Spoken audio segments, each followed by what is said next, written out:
All right, guys, I caught the first half of that game. Surdy was up like super far in lane. He was dominating Hoon. They were able to close that one out cleanly, right? Pretty sure Surdy, the guy that was saying he's like the second best top laner, he carried the game. Do you want to tell him, Cubby? Huh? Tell me what? Do they have Bel'Veth and Wild Rift? No. Okay, then yeah, Bel'Veth. Kangas, you know in Wild Rift when a team doesn't shut out a Jax jungle late game? Sure. That's kind of what happened here, but instead with Bel'Veth. Man. Can someone cue like the sad piano music for Kangas? Pour one out for Surdy. What a performance in the laning phase, and it just meant nothing. That is unfortunate. Well, top lane okay. experience for both of them. You know, the thing that Cubby said at the end of that game is it came down to a couple key moments for Dignitas, right? The roam from JJ up to the top half, and then that control. Rafa, you were popping off about XU stealing these jungle camps. And Cubby, okay, I know Bel'Veth's not in Wild Rift, but I know that she scales incredibly well with with the Rift Heralds rather. And if you get two of them, that feels pretty good for that champion, right?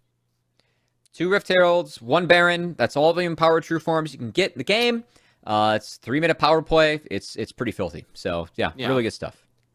So honestly, I think that's mostly props to Dignitas. When I look at like, okay, what happened, what went wrong, I feel like Dignitas, they just kept their heads on so straight. We saw a similar thing happen in their first FlyQuest game last week, where they were down a little bit in the early stages, mostly around the top half of the map then too, but Spawn on the Ezreal and then XU on the Bel'Veth. This seems like just a crazy winning combo. Like they're like, okay, it's fine if we're behind. We're just going to scale. We're just going to keep focusing on these objectives and then win out the game from there. So Rafa, when we look at the side of Dignitas, they're doing it again. I mean, XU, he just keeps stealing every objective that he's thrown at. Remember Spring Split? I threw out like a stat that I have casted out of the games I've casted over XU's career. I've casted about 90% like objective steals or Baron steals. Sabermetric stats for League of Legends. Yeah. So I will say Rosethorn's currently number 1 for objectives stolen. That is a stat that we can track throughout the split. He's number 1 at 5 stolen. After that game, I think XU's passed him. I'm pretty sure XU is at 4. But speaking of stats, as I am somebody that loves digging into them, not just because they tell a story themselves, which oftentimes they don't, but because they contextualize a narrative for a player. So I'm going to bring back a game we haven't played in a while. Whose stats are they anyway? I have stats for a player here, and I'm going to let the two of you check them out. And then, talk, each of you. I want a dialogue between the two of you, what your thought is. Give me stream of consciousness. Who do you think these stats belong to? So if production can run the graphic, we'll take a look at the first player. This is a player from this last game. I will give you that hint. And it does not look like the kill participation and death percentages are correct.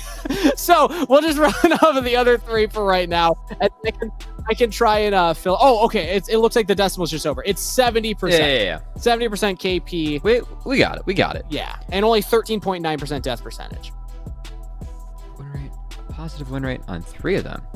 Well, that's not a very fun fact. And it's out of their top 10 champs played in competitive. Is it for, and this is for this split, right? No, the fun fact is always a lifelong stat. The middle section is just this split. So the fun fact is just like, and of all time in their competitive career. Oh. So it's somebody that hasn't always done the best on their most played champions. Does this account for amateur stats, or is it just academy? This would be amateur and academy, and any LCS games. Okay. Huh. Oh man. Anything that Tim Sevenhusen over at Oracle's Elixir collects. that's the answer to that question. I am going to guess Saligo.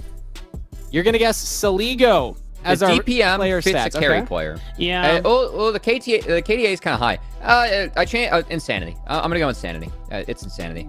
You're going to go Insanity. Okay, so you're going based on the damage per minute. You know that this is going to be a carry player. High KDA, so you're thinking a mid laner, but not Soligo. Well, so the gold differential is what I'm looking at the most. It's someone that isn't necessarily a strong laner. They're not like an atrocious laner, but they're not like a strong laner. They're someone that isn't always winning, but because of the DPM, the KDA, and the kill percentage, they're insanely important to the team's team fighting structure and either primary carry or secondary carry for the squad, I think Insanity is a good guess based on that.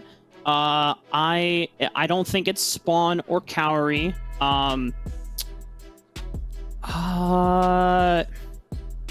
What you got, Rafa? I'm gonna guess Surdy.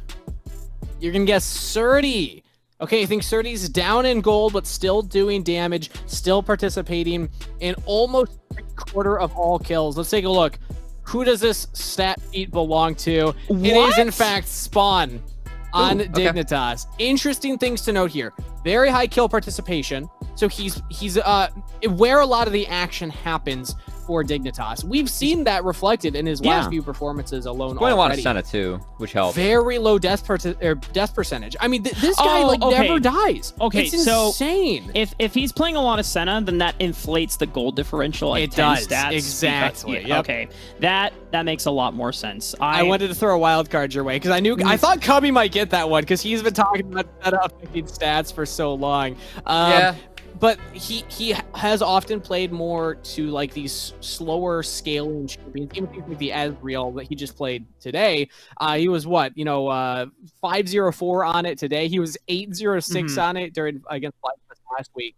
So I think Spawn's somebody that he doesn't necessarily need to win the early game super heavily. They will play toward more of a weaker side bot half of the map, but he can still show up and pop off huge. Yeah, and you look back in his amateur days, I called him a Nash specialist because that was literally what he always played or was his go-to when he was playing on Polaris before he got drafted for Team Mountain in 2020 SG class.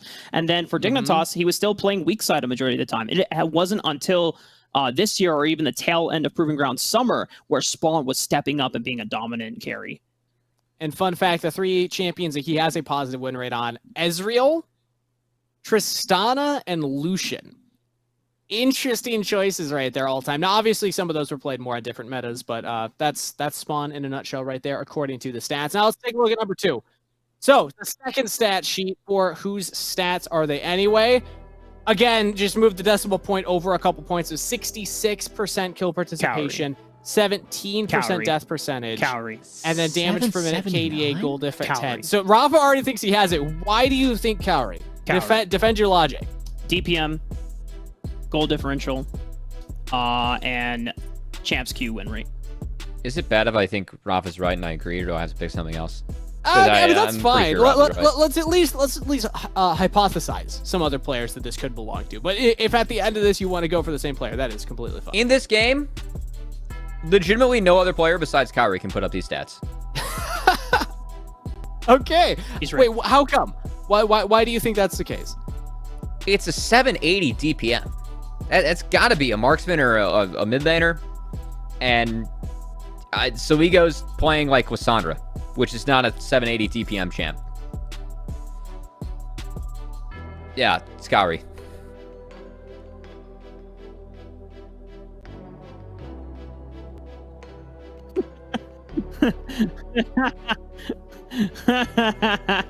Yeah, I mean, Kaori has been really, really strong in Champs Queue. And I think that Kaori's ability to pump out damage in these fights, I mean, his Ezreal's been really good this split. We saw a good Callista performance from him in both games yesterday. It's actually the most banned champ against EG too, so other teams really respect his Callista as well. This guy is consistently performing as one of the best marksmen that we have in the league, and it's really, really good to see. 780 DPM. It is insane. Is that real? It is insane. That's a stat you can only get in Academy. Yeah. Like, if anything above 600 in LCS is considered, like, filthy. So this is what Spawn's up against. This is why we were having that conversation earlier, because Kaori on an individual level performs so well when he's given the tools to pop off and play aggressive. He has a little less kill participation. He is not necessarily, in as many of these big crazy team fights as Spawn is, but still very low death percentage too, like under 1/5 of the team's overall deaths for Evil Geniuses, and he's doing very well in lane. A lot of that is because he has not been playing into the Senna. I'm curious what the stats look like after that last game, though, because he was on Senna, and he was pretty far behind from Spawn around that minute mark. So there you have it. Kaori and Spawn, if you're able to guess it at home, congratulations. The two of you got this one, no problem. But yeah, I do think it's to contextualize how the two players match up against each other. Cubby, that was the conversation we had coming into this match. We wanted to be paying attention to the bot laners. It's a fun matchup. I think that, like, when we talk about marksmen that should be promoted, I think the, like, Kaori, Spawn, Yawn conversation is always fun, because Kaori is someone that has achieved things in another league, in TCL, as an MVP. We see Luger doing so well from the same league in the LCS, and then we look at Spawn and Yawn too. They were from the same Scouting Grounds class. Spawn was actually drafted by Team Liquid. They ended up going with Yawn. Afterwards, Spawn ended up going to Dig. But I think that comparison, the parallels between those two careers, even going back to the Hunter Next and Polaris days, where Rafa was referring to Spawn's Ashe, that was so good back then. Yep. It's really cool to see these players, like, come throughout the entire system, continue to grow and be the two marksmen that I think going into the next offseason will be the native players talked about, where it's like, hey, do these players deserve to be, in Spawn's case, maybe on a top tier org academy team, or on an LCS team where maybe starting for Dig, or another team that is looking to have a native marksman. I think that's the cool thing too when you compare Spawn and Yawn. They come from similar backgrounds as well when in terms of like marksman identity. Always played as weak side carries went during season 10 in 2020. Made huge names on things like the Ezreal, right? And now that they are developing and becoming more versatile carries and being able to play things like Lucian, like Tristana, big hyper carries like Jinx as well, when it was in the meta last split, right? These are signs of where we get to see the talent actually develop from our very eyes over 2 years now within the path to LCS system, are kind of a combination between this and Scouting Grounds. Whereas Kaori, it's a shame that we didn't get to see where he began off, because we're just coming in with the assumption he's coming in from TCL, already an MVP. This guy's ready for the LCS, but we don't know what is left of Kaori and if he can push that peak now. There's 2 points that I want to bounce off from there. The first one, I still believe that the only reason Team Liquid didn't stick with Spawn is because Coach Spawn didn't want competition with the name. And number 2 is that Joshi had an interesting conversation with me the other day where he was saying he actually believes that as broadcast talent and as kind of fans of the scene, you almost have different expectations for players based on where they have developed, right, Rafa? If you're somebody who's come in from the amateur ecosystem, you're now playing in academy, the expectation is you're growing, you're learning, you're going to be improving over time. But for a player like Kaori coming in as an MVP from another region, maybe it's warranted to have higher expectations based on what they've already been able to accomplish. And here we see Dignitas in this big comeback performance. I think a lot of it was off of XU. Also, shout outs to Hoon for just still being impactful despite being put so far behind. But I got to look back to Spawn. Got to look back to this, 5-0 for Ezreal as a big factor in why they were able to clutch this one out. I think that, like, in this composition with everyone on Dig, like the Silas Rakan combo, it makes things so hectic with the Bel'Veth that Spawn just gets to sit back and fire off Mystic shots, and that is the comfort zone for Spawn. We rarely see him make positioning mistakes. I say this as yesterday, they probably should have won the Twitch game where Spawn was like fed out of his mind and then got caught by Dokla in the later stage of the game. But Spawn doesn't make mistakes in the later stages. It is very rare. And when you give him a composition where it's pretty easy to execute as a marksman in the later stages, I mean, you are Ezreal, no one outranges you on the enemy team, you have a huge front line that's going to make things happen. It's a game that Spawn can topple. We've seen him do this a lot on Dignitas. He was part of the reason that they took top 4 in Proving Grounds the last summer. Yeah. And we'll see if Dig are going to look to do so again this split, as they are pushing to be one of the top 4 teams. O2 yesterday against CLG really hurt, but picking up a game today against EG, getting back on the right track, and have a chance 2-0 now. Any final thoughts on the performance of Spawn, either from that last game or so far this summer split, Rafa, before we hop into Pickman? Cubby noted that Spawn, when he is given space to breathe, he rarely makes any positioning mistakes. I want to note that Spawn has shown moments of brilliance where he is put on strong carries like Lucian and Tristana, and he has shown like killer instinct where he can actually leap forward and make big plays that Kaori has made a big name for himself. So Spawn, continue doing those, and I imagine that he will be looked at by LCS teams in the future. I think LCS teams are looking at both of these bot laners here going into game number 2 if they are looking to pick somebody up for the LCS rosters going into 2023. And with that said, game 2 is ready. So I'm going to pass it back over to Rafa and Cubby for pick and ban. Gracias, Kangas. I'll see you at the end of the game. And Cubby, we're getting ready for the second draft round. Dignitas are taking the blue side, so it means that Evil Geniuses have elected to take red side. I do want to point out we did miss the Lissandra ban last game. Soligo's Lissandra is 4-1, and it's been fantastic. Again, EGA as a team, they have 8 wins in Academy. Soligo was really, really good on this in both games yesterday. So Dig going to kick off the draft, paying some respect. And EG, we didn't mention that Senna, something that Kaori hasn't played as much of this split. Teased it could have been a takeaway from Spawn JJ. They do take it off the board this time around as they are on the red side. Don't want to have to deal with it. And I think, while Senna has proven to be a strong marksman in the few games that we have seen it, I don't think it fits Kaori's playstyle as well. It doesn't really enable him to be the strong carry that Kaori's, stats have kind of lived up to the tail. But with Senna gone, it opened up the Zeri ban, and that is something that Spawn has also flourished on in the prior split. He was really good on it in Proving Grounds last split, where Zeri was really popular. I wouldn't be surprised, though, if we just see Lucian Nami being slammed by Kaori Smoothie. It is one of the lanes they've played quite a bit of, and we will see if that is the decision, as you can use that to bully the Zeri early. Something that Kaori and Smoothie oftentimes are looking to play those aggressive lanes. Jinx, though, another option. We've seen Jinx really start to re-emerge in the meta, especially as an answer to Zeri, just because you have so much range on the Zeri in the team fights. You match the crit build, Jinx outranging that, if you land a couple rockets before a fight starts, can really hurt Zeri, who, has the mobility, has the range on her W, but lacks the range on her auto attacks and that Q spam. So good to see Kaori going back to Jinx, a champ that he was fantastic at in the last split. Surdy running it back with the Gnar. He knows that he did fine during the laning phase and absorbed all the pressure from Dignitas beautifully.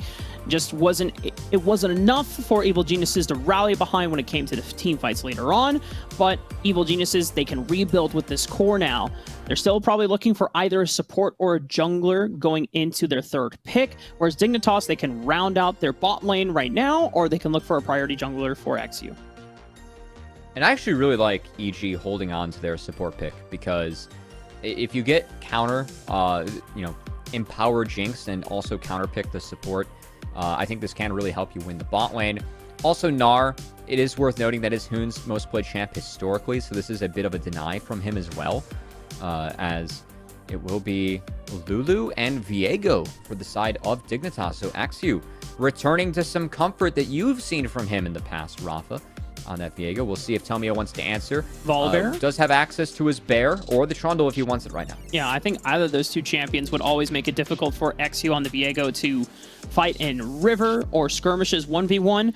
Viego, recent nerfs, from what you have told me, has made it a little bit more difficult for him to thrive against the aforementioned junglers. But Evil Geniuses say, no, we don't need to slam our jungle option right now.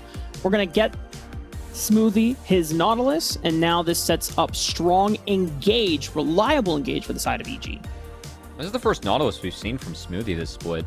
Nautilus, someone that has really dropped out of the meta, as durability patch, everyone lives longer, tougher to one-shot people with Nautilus. The numbers are pretty good for Lulu and the Nautilus, honestly, like in isolation, but you always have that point-and-click depth charge to try and shut down the Zeri. I do like this for EG. They have a lot of engage off the bat. We'll see how they follow it up, as I think Silas is a smart ban, showing you have a Gnar and a Nautilus ult. You don't want to give Insanity to Silas, which is now 3-0, and I would not be surprised if they take away maybe the Jace or a top lane counter that Hoon can pilot in the Surdy. Just give him a little bit of protection up in that top lane. Yeah, I think the respect would be nice for Hoon, showing that even though he Surdy was winning the isolated 1v1 matchup, Hoon was still scaling into the part of the game where he can put out consistent amount of damage. I think the most important thing for Evil Geniuses Academy to round up this Jinx composition, if you really want Kaori to shine, you need strong bursts coming in so that you can reliably get those resets off for Kaori to sprint off and just get excited and run down the rest of Dignitas Academy. I like the Corki ban. Dignitas' comp actually really struggles with range. I wouldn't be surprised if we actually saw Soligo play something like Zoe if the mid lane matchup allowed for it, but I assume they're going to take their support now, save mid for 5 pick, and give Soligo that counter, as Lulu is showing. What am I saying? Nautilus is already locked in support. It's jungle time. I did tease the bear already for Tomio. It will be Tomio's bear. Can we? I think with that, that's time. I get a big sip of coffee after that, Rafa. Covey, it's okay. How are your tonsils feeling? I'll let you answer after you get a big gulp. I tried my best to hide the brand. I apologize. Yeah. Yeah. All right. Producer Joey's saying it was good to go. We'll see coming in. Covey, what are you doing? Oh, That's a fine off your next paycheck. Well, you know, it's like the Michael Jordan flu game for us today. As you know, we're struggling through a couple things, but we're getting through it. Wasn't missing out on the day of Academy with Rafa and Kangas, and with the great games we have in front of us. Do have a Swain. I did say with lower damage composition, Swain's pretty good. Jinx is really the only damage that EG is showing at the moment. Everyone else has to jump in. Really good look for Swain, and I like the Ornn pick here as well. Nice. So I really like how Dignitas have rounded things out on their side of the draft, and we will see what kind of picks we can take here last into the Swain. Range is good. Ahri's an option if you want to play make. We could have a Talia if you want to play the map really quickly. You want range, but you also need burst, right? And so Ahri, if it gets locked in for Soligo, you said it, Cubby. I mean, if you can pick off Zeri with your charm and set up for Kaori to reset, that's the dream, right? Maybe even XU, but if you have Insanity and Hoon standing in the front line and you're trying to front to back, it is so hard to reliably cut through them if Kaori has not already been reset. So I'm imagining the later the game goes on for EG, it is going to be difficult if they just take things front to back. EG have the ability to play make. Nautilus Ahri was the textbook combo we saw in Spring. You can also combo Jinx off of it. This is a very Spring composition that we see for EG. They can wombo people, take them out of the fight early. But if they do not get clean kills, if Jinx is not able to get resets and run across the fight, Dignitas' comp scales to absurdity against EG. And I do not think, outside of Jinx, EG has the damage necessary to take down the likes of a Swain, the likes of an Ornn, being empowered by a Lulu. So EG, again, we did say this is a team that really likes to play fast. We've seen them execute a little bit better at the start of Week 5. They're going to need to execute as well as they can if they want to have a chance against Dignitas this game. Because if things are even at the 15-minute mark, I think Dignitas, their comp explodes from there. And the thing about game 1, where we saw Tomio had a really good understanding of where XU's pathing was going to be, capitalizing on Hoon being overextended and giving Surdy that little bit of advantage in first blood. If you are able to find a similar window, but really rail in that advantage and leverage it so that Surdy is absurdly ahead and Hoon is far behind tempo, that is the advantage that you can look for in the mid game. As we get ready to get onto the Rift for game 2.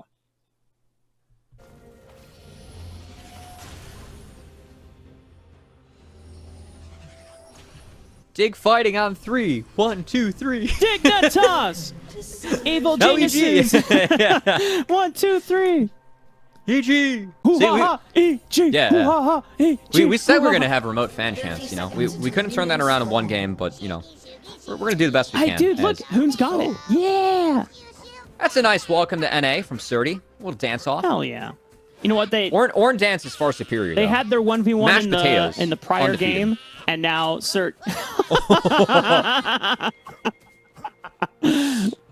Oh, that's cute.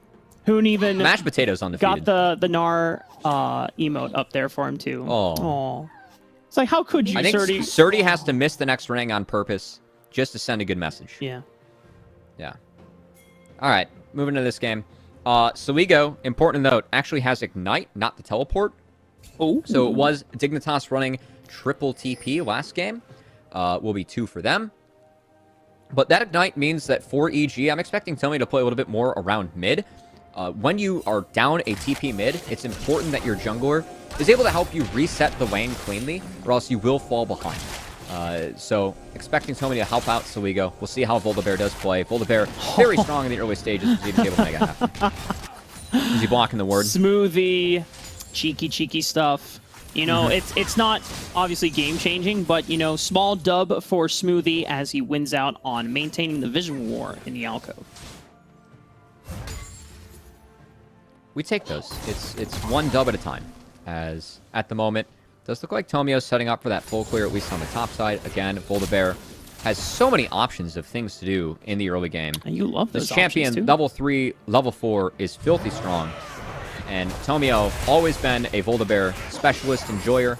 One of my favorite Champs 2 clips is him pressing on Volibear and just screaming "Rar" into the mic. Look, I'm chasing him down! Rah! Yeah, you really can't beat that from Tomio. Really, one of the gems of Champs Q streams from last split. I was curious to see if Tomio's stream is just a gem, period. So. Factual. Actually, straight facts. Tomio, look at this, though. So he clears the 3 camps on the top side of the map, knowing that Insanity would be ready for a top lane, top side of the map gank, loops around, and is ready to now look for at least a flash stun to trade on Insanity's flash from the bottom side of the map. It was double warded, though, by the side of Dignitas. So they had wards in both pixel brushes in River. It spotted Tomio now in this brush, and Viego has already wrapped up. The red is now doing the Krugs. JJ was even hovering, so Tomio is waiting for Viego to show, hoping he walks into the river and he can catch him off guard. Will not be the case. XU is up in camps. Tomio will get the crab, but XU, a little bit of a better start for him. Yeah, I mean, Tomio only has 3 camps, whereas XU is getting the full 6 cleared out on Viego, and he gets a reset timer off as well. Whereas Tomio still wants to at least take 2 of those camps on the blue side quadrant, maybe all 3. So XU is already off to the races in terms of tempo, has the Sheen power spike, which is great for skirmishing. And if you want to walk towards top lane or just be able to shadow pressure Insanity and Hoon, you have that advantage now. And EG are already losing time on the windows where this Volibear can really explode your team off the map. Now, if XU does check Tomio after he bases, he will still get mauled by the bear, as Volibear still very strong on this patch. Has not yet seen the nerfs that we have slated for him in 12-13. And now I'm curious, XU should go for the Krugs here against Tomio. That is one option. Another option would just be to go mid. Flash so we got to sidestep that. Flash for... Okay. Hold on. XU should be able to guess. If he went straight to the Krugs, he should have been able to reasonably assume, if Tomio full cleared his bot side, that he would have been able to match. But now XU, you can see him getting aggressive. He has spotted the Raptors. Might be waiting for Volibear to check. As junglers. Just miss each other. I wonder if XU... Never mind. I'm going to hold that. Dub. Quick sword poke, Tomio. Is he actually going to get a range flash stun here? But XU is waiting in the wings. What the heck?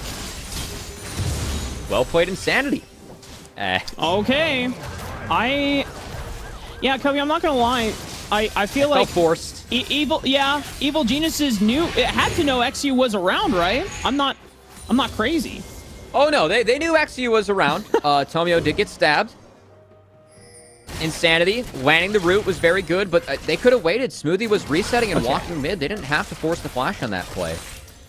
I feel like I got gaslit after watching that play. Just like... I'm sorry, Rafa. If anyone's going to gaslight you, it should be me. I'm sorry it was the game. Well, you already did that yesterday by telling me Wild Rift was a bad game, and I felt really sad. Oh. It was a good time. We did it for the people. Well... There's no way that Sligo dies here, right? There's no way he still has flash. XU doesn't. Insanity doesn't either. So Sligo should be able to flash if he needs to. But this is an uncomfortable walk all the way. There's the flash. Tease the mid-jungle play on the side of EG. Tomio wanting to set up Sligo to have good bases as he is down a TP. But it's even more punishing when you are the mid laner that has TP against one that has none. To go mid, we really see Insanity putting Sligo far behind. As Sligo now will be able to sustain a little bit, just given the RE passive, but doesn't have the option to have a fast base. Insanity is on the lost chapter. Sligo is not, so advantage Swain early. Yeah. We did put a big emphasis on the importance of EG getting ahead early, specifically Kaori on the Jinx. He is the primary damage source. He is ahead a little bit, but everything else for EG is pretty far behind. Yeah, it's the strong vision control around the mid lane for Insanity that has allowed him to survive any of the windows where Tomio would want to look early on, where Volibear would be insanely strong at making those ganks happen. Finally, the first gank that comes through, it's forced. It doesn't turn up well. Dignitas now with a little bit of gold lead for both their jungler and mid laner, and they're using that priority to get the first dragon of the game. You should get force. Are they? Okay. All right. They got it. Actually, was asked. This is a little spooky. We're going to get some scrapping onto the bottom side of the map. Saligo popping the Spirit Rush. If he can get a rage of JJ, he can get resets here. JJ has to walk and kite towards the bottom side of the map. Insanity's not that strong yet, but XU getting the resets. Looking for Nautilus. Death Charge right onto Tomio. Clips him, getting the resets down. And now he's a bear. He's looking to maul Saligo. It's a triple kill for XU. Oh, man. XU is off to the races on his Viego, Rafa. You've got your dig colors on. I don't know if you meant it with the yellow jacket, the black shirt. Either way, though, XU, he is performing in this game. It was a good start to the fight. The fact they caught out Lulu down a level, Kaori putting down as much damage as he can, but JJ able to kite it out. Love the fact that Insanity waited to use the heal until Ignite was down. He goes down, but XU, he makes it happen as, oh boy, we got the fancy observing for this big play. Yes, sir. This is honestly... If you're someone that plays Viego, this is the fantasy that you get to live out, where you're just like playing ARAM at the same time because you're playing multiple champions in the same game.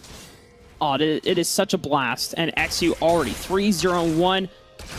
Should be able to complete the Divine Sunder soon. Uh-oh, Spawn. Oh, Spawn says there's no way out for me, only forward. Wow. And Spawn, taking out the main damage dealer, will actually survive. This game's pretty doomed. That's my response to this game, Rafa. It's 2K gold in favor of Dig. Their comp scales astronomically. The big damage member for EG that we were looking to get ahead was this Jinx.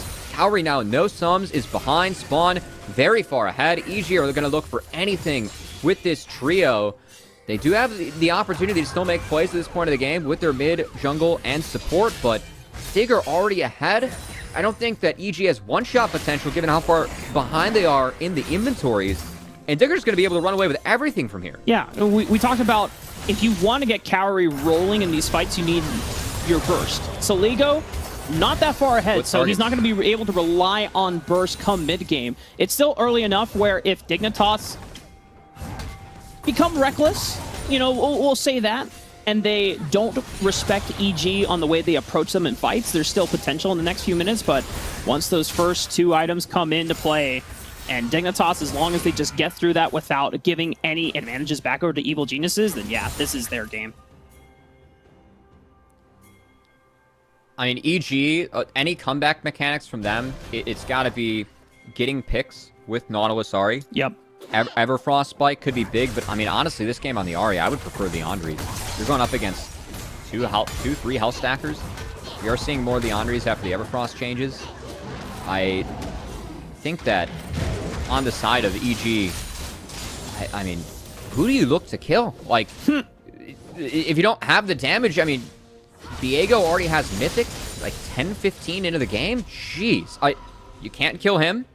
Can't kill Swain unless you're sending a filthy amount of people. Zeri has Lulu. I think Lulu might be their only option, but even she's hard to get on. It's a really tough ask here for EG. I think their only play is to go bot where sums are missing at all. Yeah, Evil Geniuses have to pull off something that Dignitas will not expect, and so that it comes down to how well can they take out Vision away from Dignitas. This is one way to do it. Flash, you called it, Cubby. Take out the Lulu. Not even a Wild Growth will be able to save her. Yeah, I mean, there were no flashes bot. Again, EG does have the opportunity to make plays. If flashes are down, they have a ton of engage tools. This will be solo gold XP going over to Kaori. And you can see Smoothie, Tomio moving to try and cut Spawn off from the wave. Going to do so successfully, but Dignitas are cross-mapping, and will answer with his Rift Herald. Wonder where XU will want to send this. Could either give some love back over to Insanity in the mid lane. Maybe bottom lane, just to make sure that Spawn doesn't fall too far behind Kaori, as Kaori is now boasting a solid 15 CS lead at this point, or just under 10. So, Evil Geniuses finding ways to get back into this game and make sure that they can at least answer before Dignitas get too far out of control. We'll see what happens around this next drag, as importantly, JJ's flash is up, Spawn's is down. It is tough. It's harder to get through Zeri empowered Lulu than a Lulu empowered Lulu, is my theory if we're EG. Yeah. So if they can execute Lulu before she can flash, maybe that's an option, but again, that's a monumental ask, as with Kaori and Smoothie basing at the moment, Kaori gets out, but XU, he can just retreat and take this dragon for free now that Kaori's based. So I think that's the plan for Dig, and that's the second dragon going over to them. Yeah, look, even in the positioning of Insanity, he's just pushing Soligo towards the other side of the map, making sure that neither him or Tomio can get access to the bottom river, giving XU all the time he needs to solo this dragon down. And that Herald was burned bot as well, so first brick going over to Dig while they take second dragon. Dude, Surdy he's trying, man, but he's trying to rock him, you know? It's not the Jace, no longer a squishy person. It is a Ornn, bit more of a tanky figure. Tomio, oh, he might have ult. Yeah, he's got an ult. Kobe, can I get the phrase? I'm gonna save it for later. Okay.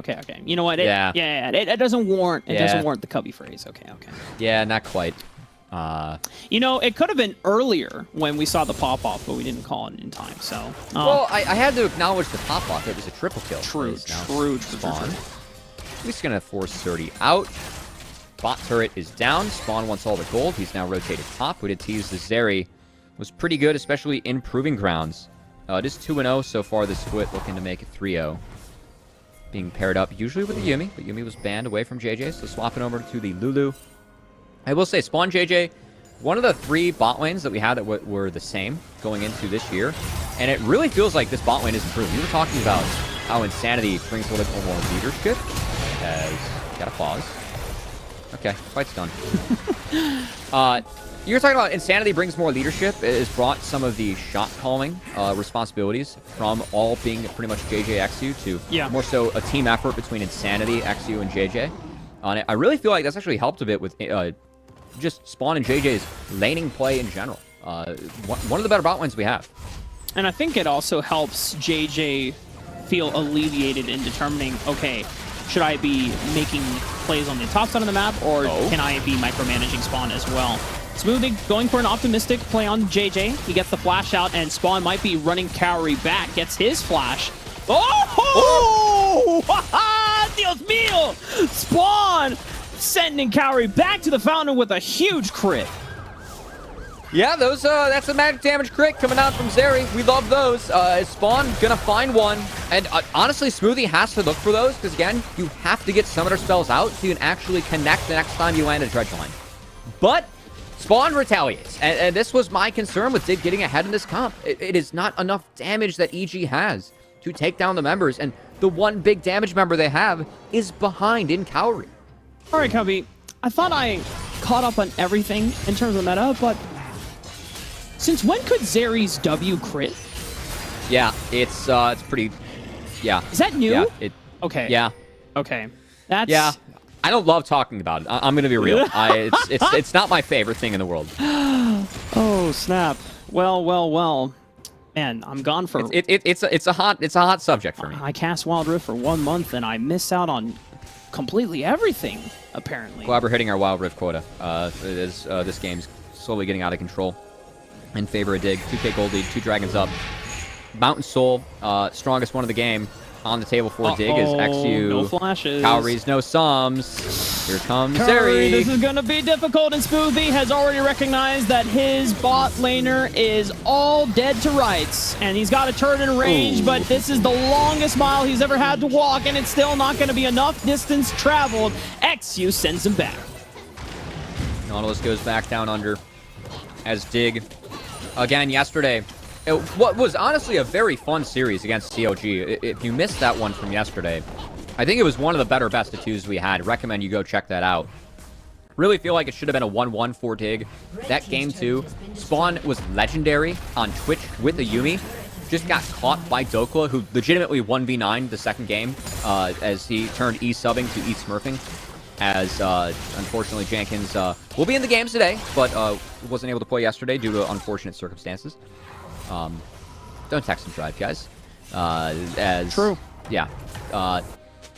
Honestly, that's a pretty wild timeline that we had a player not able to play in games because they were hit by a Lamborghini.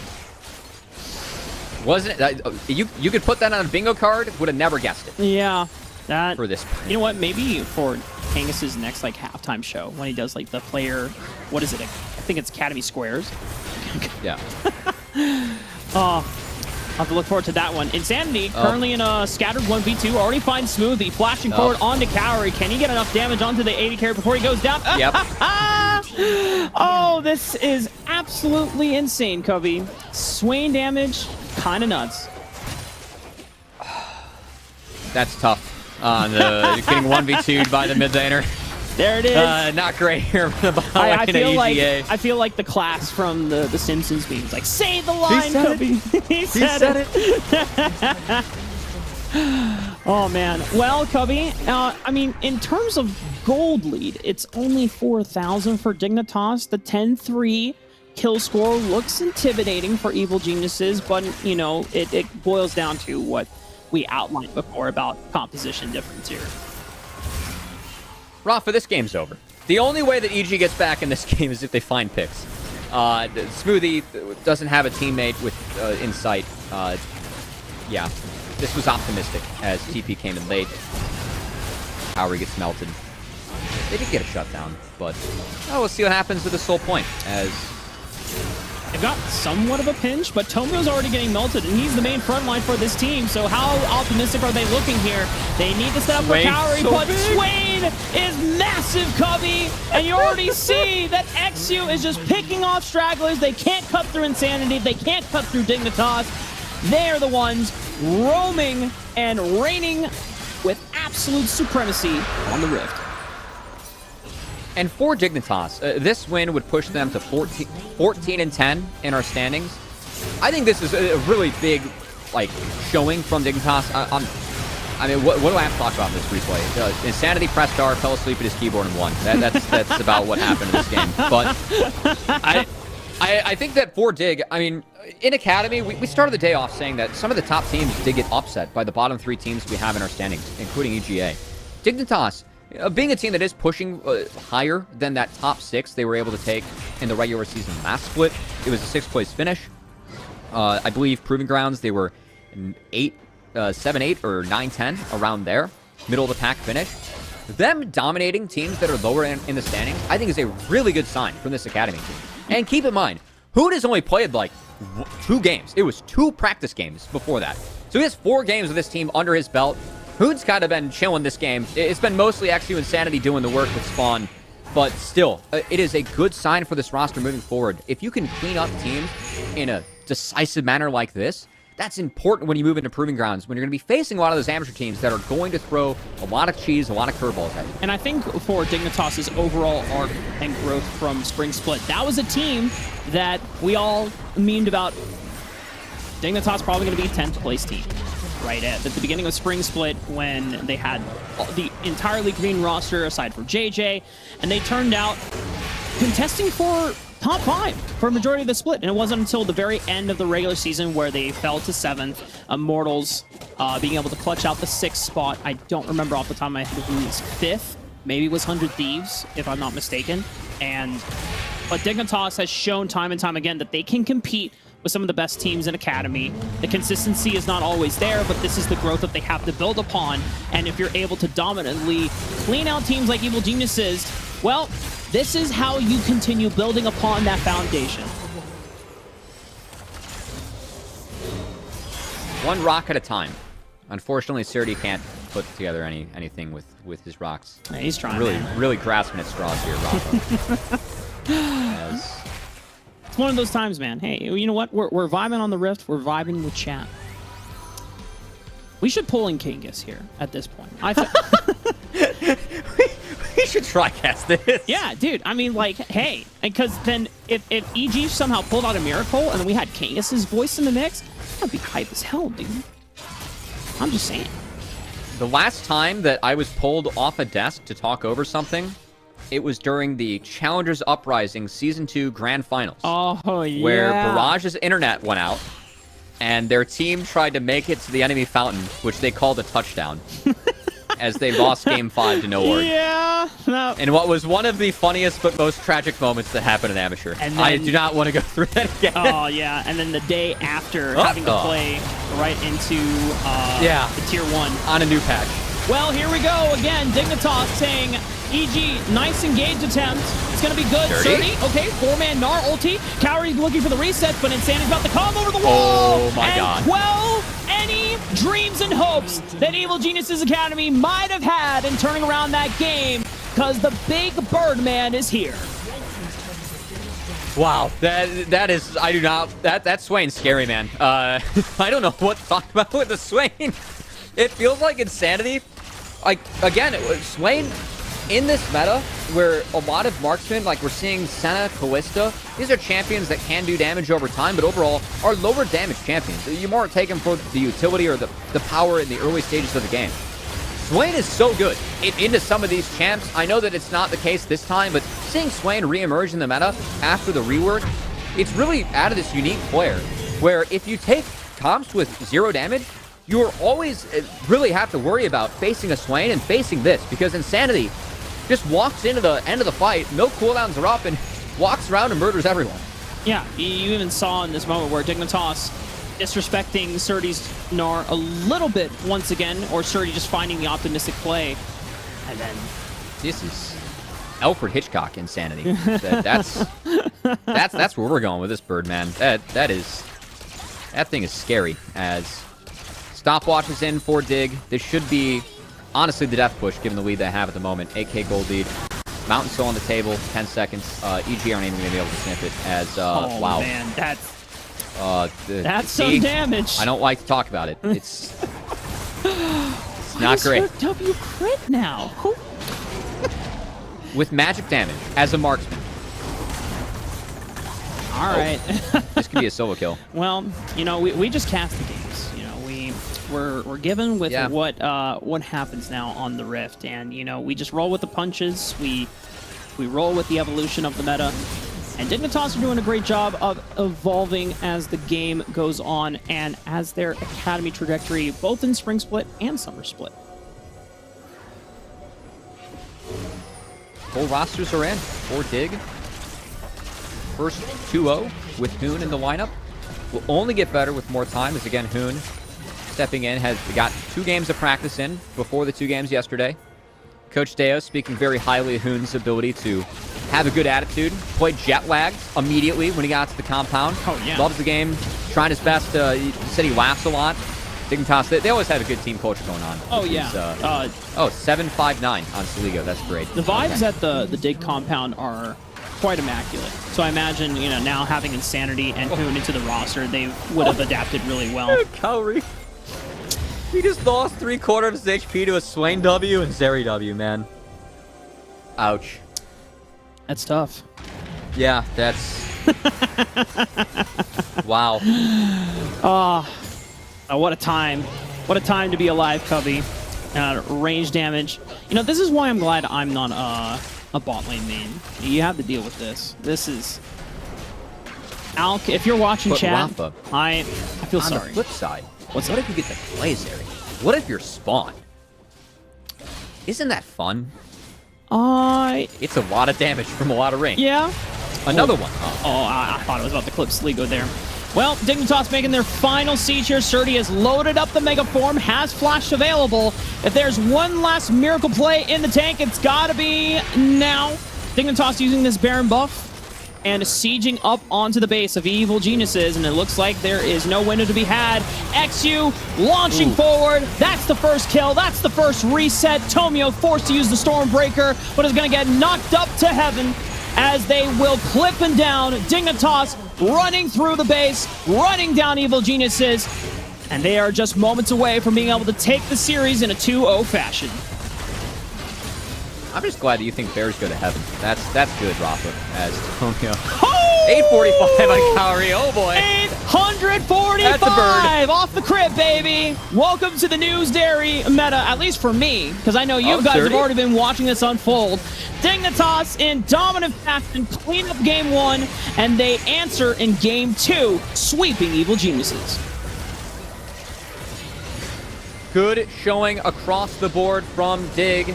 Spawn, XU, both deathless. JJ, a wonderful 0-1-16 performance. And Dig, it was a close 0-2 yesterday against COG. I think that was our most closely contested series of the day. This one was not. Dignitas keeping up the good play that they showed yesterday despite the result. I think that they had good game plans. I think their draft in game 2 was phenomenal. And once they got ahead, we really saw what that draft can do, because it is... What can you do as EG? Your Jinx gets behind, you have no damage, and all of a sudden, Swain is... Yeah. Wow. Yeah. Your hyper carry is decelerated. Your main burst has been stunted in the Ahri. So this Jinx composition just falls to shambles. I do want to, before we set it to break and get ready for our interview with Kangas and Dignitas, I wanted to share something with you, Cubby. I reached out to XU because I just wanted to get some last couple notes in, and I let him know that, hey, I'm back this week, Academy, and I'll be casting your game. He's like, all right, definitely going to get the dub for you today then if you're casting. And he came through. That's all I'm going to say. I have it. Self-fulfilling. Self-fulfilling. Self-serving points, Rafa. Well, with that, it's break time. When we come back, Kangas is on the interview desk with Dignitas, so make sure you stick around. Hello, everybody, and welcome back for our post-series interview. I have Dignitas Academy top laner Hoon after a victorious 2-0 victory. Congratulations on the win, Hoon. Now, for anybody who doesn't know your story, you came from an LCK sub to the TCL as a starter. So my first question, what made you want to play an LCS Academy? Like, just LCS is like famous Mesa Legion. And I heard here's good for play, and like before in TCL like, there's good for play too, but NA is more good for than here. I mean TCL. Okay. And yeah. Well, we're happy to have you. What should NA fans know about you and your play style? What kind of player are you? Are you a carry? Do you play weak side? What kind of style do you lean towards? I think I don't care about the play style. Is defensive on our team, and draft is change all time. I think I mean, when we want strong top, then can be strong top. When we want weak side top, then can be weak side, like that, I think. So flexible as a player. Yeah, flexible. So what are your personal goals in North America? What do you want to accomplish while you're playing here? First goal Worlds, and first LCS meeting and go Worlds. Okay, so you want to win the LCS and go to Worlds. Well, there's a lot of top laners that have come from Korea that have accomplished that. So hey, if you can make it happen, congrats. Final question for you: can you name 3 of your top favorite NA LCS pros of all time? 3. Third, I like Sunday's play, and second, Impact. Okay. First, I think Core JJ. Nice. Those are good ones. So Someday Impact and Core JJ. Well, Hoon, I'm hoping you can live up to the legacy of some of those players. If you can win the region and go to Worlds, we'll be cheering for you along the way. But for now, we'll cheer for you in Academy. Thank you so much for the interview. Thank you so much, too. All right, we'll bring back